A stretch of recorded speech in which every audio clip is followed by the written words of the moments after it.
आदरणीय टेकराम अगरिया जी, हमारे सम्माननीय भैया विजय कुमार अगरिया जी, और बहुत बहुत धन्यवाद आप लोगों को कि आपने मुझे जिला उमरिया के इस कार्यक्रम में दो शब्द कहने का आपने अवसर प्रदान किया है। इसके लिए मैं आप सभी का आभारी हूँ।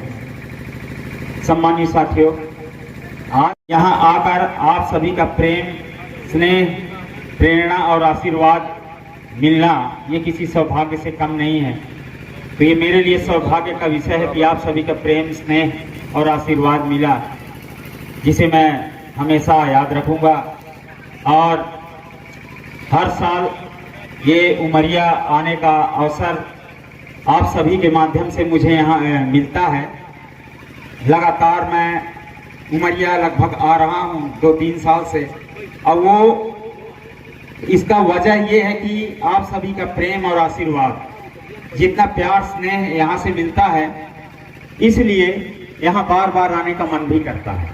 अभी पिछले बार हम लोग मजमानी में रहे हैं, है ना? कौन सा सर? मजमानी खुर्द है, मजमानी हम लोग वहाँ रहे हैं। और अभी इस साल हम यहाँ आमाडोंगरी में, है ना? तो इसी तरीके से आना जाना बना रहेगा और आप सभी का प्रेम, स्नेह, आशीर्वाद मिलता रहेगा, यही उम्मीद और यही विश्वास भी है। आज लौह प्रगलक अगरिया जनजाति भारत फाउंडेशन के नेतृत्व में जिला उमरिया मध्य प्रदेश के ग्राम आमाडोंगरी में अगरिया समाज जोड़ो अभियान कार्यक्रम संपन्न हुआ।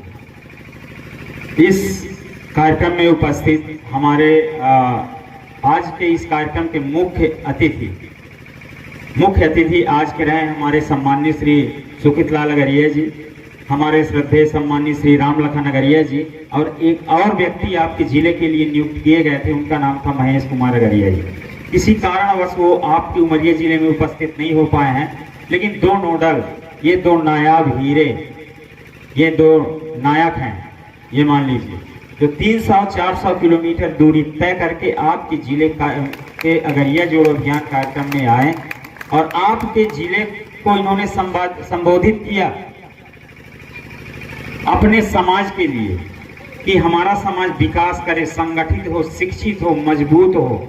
आज हर समाज आगे जा रहा है, हमारा समाज भी आगे जाए, इसके इनके जज्बे को सलाम करता हूं। इन्होंने अपना समय निकालकर खर्च करके अपना और इतने दूर से चलकर अगरिया समाज के उत्थान विकास में आए हैं।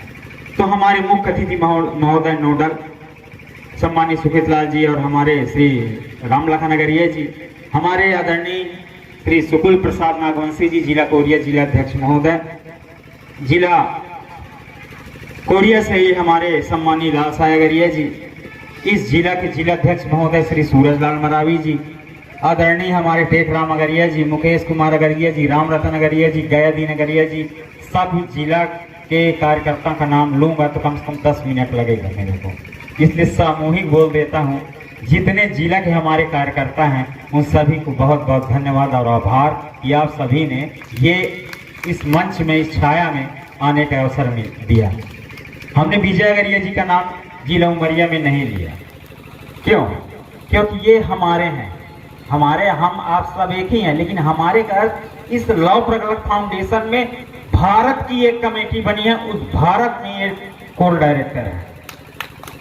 ये उमरिया जिले के लिए बड़े ही गौरव का विषय है। कोर डायरेक्टर, सबसे ज्यादा वजन इन्हीं को पड़ता है जो कोर डायरेक्टर होता है, जो मुखिया होता है। कहते हैं हमारे घर में हमारे पिताजी मुखिया हैं, तो वही जानते हैं कि उनके ऊपर क्या जिम्मेदारी रहती है।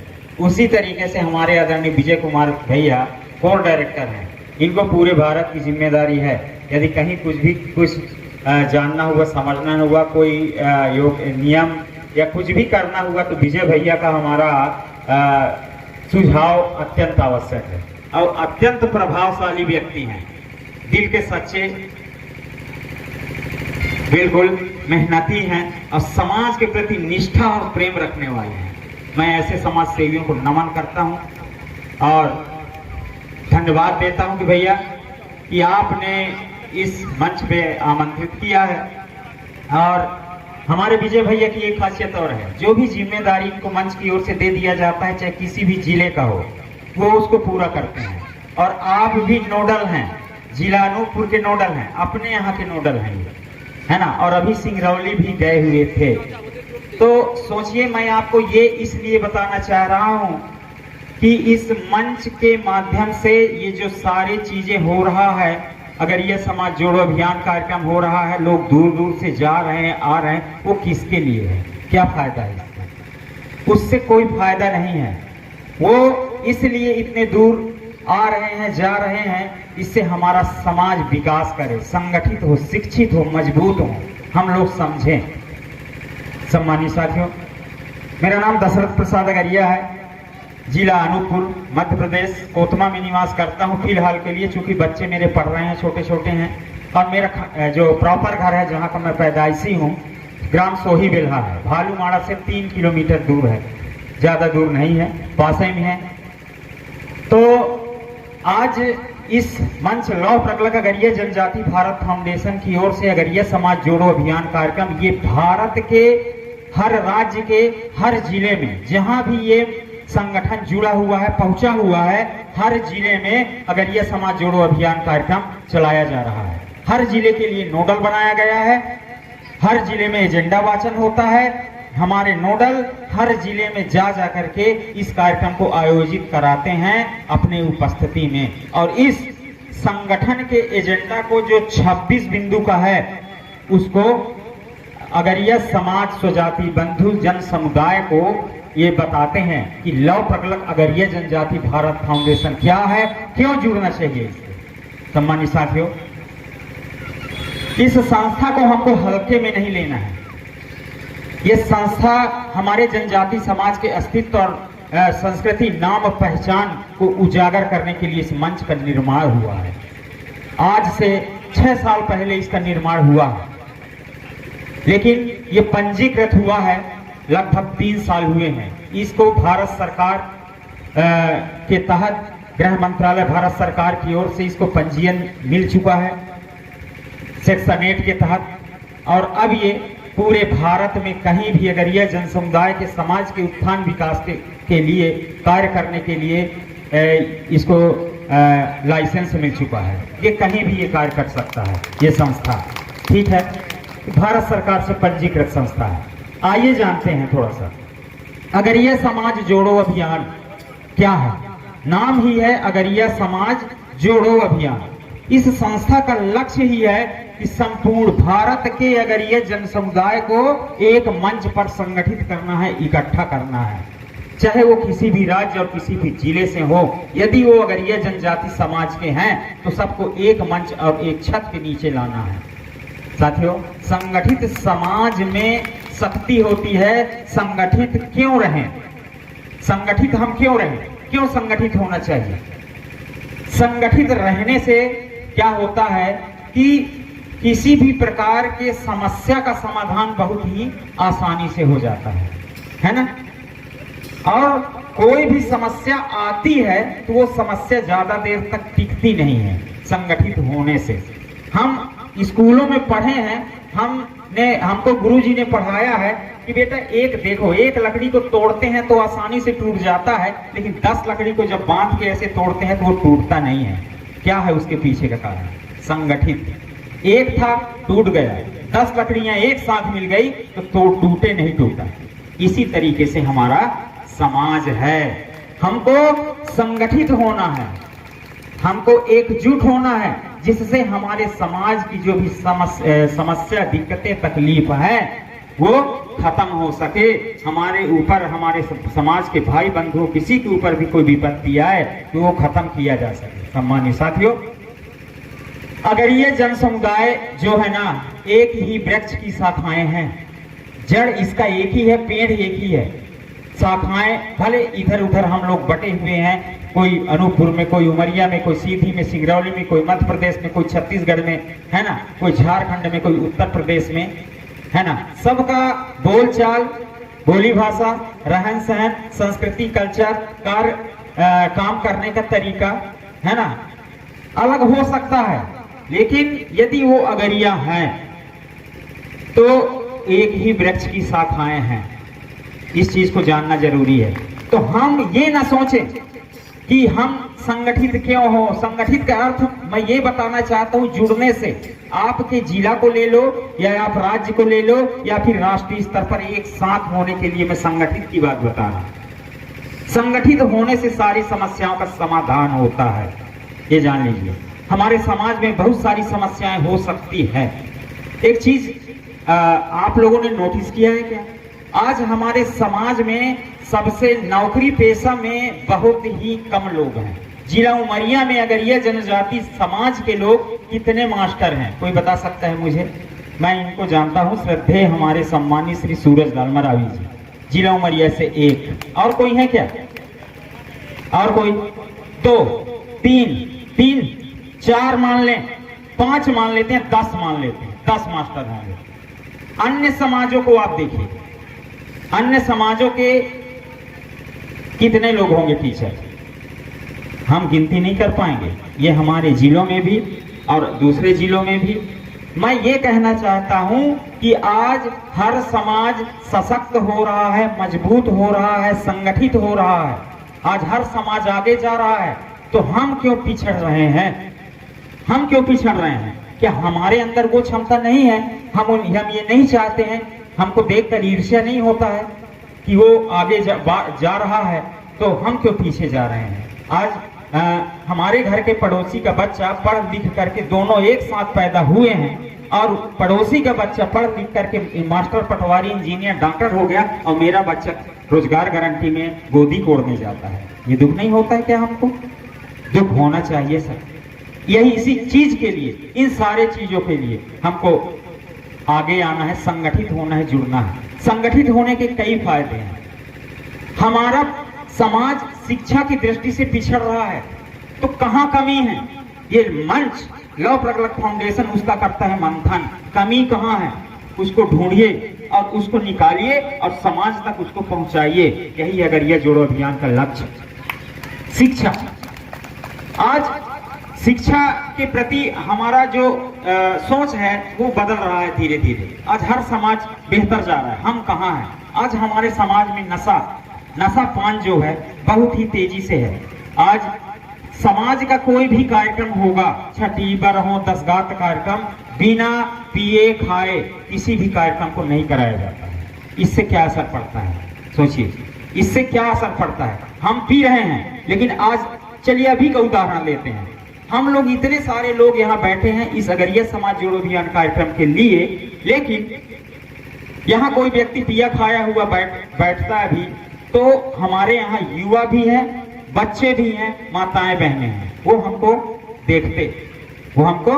देखते फिर हमारे न रहने के बाद वो भी उसी काम को करते हैं कि नहीं करते हैं? इसका मतलब ये साथियों कि हम अपने बच्चों को ये सब कृत्य करना सिखा रहे हैं। 10 गात्र में हम बैठे हैं, दारू पिए हुए हैं, बोल रहे हैं, बता रहे हैं, वहां माताएं बहनें, बच्चियां, बच्चे, युवा बैठे हुए हैं। फिर जब हम नहीं रहते, हमारा 10 गात्र होता है, तो भी उसी प्रकार दारू पी के बोलना, बताना और जो भी काम है वो बनाना करते हैं। तो ये क्या सत्य है? अच्छी बात है? सच्चाई यही है? ऐसे ही होना चाहिए? क्या ये सही है? नहीं है। हम इससे क्या हो रहा है? हम समाज में नशा पान बांट रहे हैं। हम घर में क्या कहते हैं? यदि हमारा बच्चा है घर में एक पान मसाला खा के आ जाता है, गुटखा खा के आया, बीड़ी पी के आ जाता है, तो हम उसको बहुत फटकार लगाते हैं, अरे बीड़ी पी के आए हो, है ना? लेकिन उसको सिखाया किसने? हमारे समाज ने सिखाया है, हमने सिखाया है। कैसे? हम वही 10 गात्र, वही छठी बरहों में वो भी है, वही शादी ब्याह में वो भी है, पी खा के बोल रहे, बता रहे, वो नहीं जानता क्या किया आप क्या किए हैं, और हम घर में उनको डांटते हैं, है ना? तो हम सिखाने वाले तो हम ही हैं। हम खुद सिखा रहे हैं अपने बाल बच्चों को, तो हमारे समाज में शिक्षा कहां से आएगा? सोचिए सम्मानित साथियों, सबसे पहले तो मैं आप सभी से ये आग्रह और ये निवेदन करना चाहता हूं कि इस नशा पान को समाज में लेन देन में बंद कर दीजिए। किसी भी प्रकार का समाज में लेन देन मांस मदिरा का नहीं होना चाहिए, इस बात को ध्यान रखना। इससे क्या होता है? इससे क्या फायदा है? मुझे एक फायदा बता दे कोई व्यक्ति कि समाज में दारू पीने से ये काम अच्छा हो रहा है, कुछ भी हो रहा है बता दीजिए। मुझे नहीं लगता कि कोई भी फायदा है। साथियों, कहते हैं कुछ बड़ा करने के लिए कुछ बड़ा कदम उठाना पड़ता है। समाज से नशा पान बंद करना है तो कुछ कड़े फैसले आपको हमको सबको लेना पड़ेगा।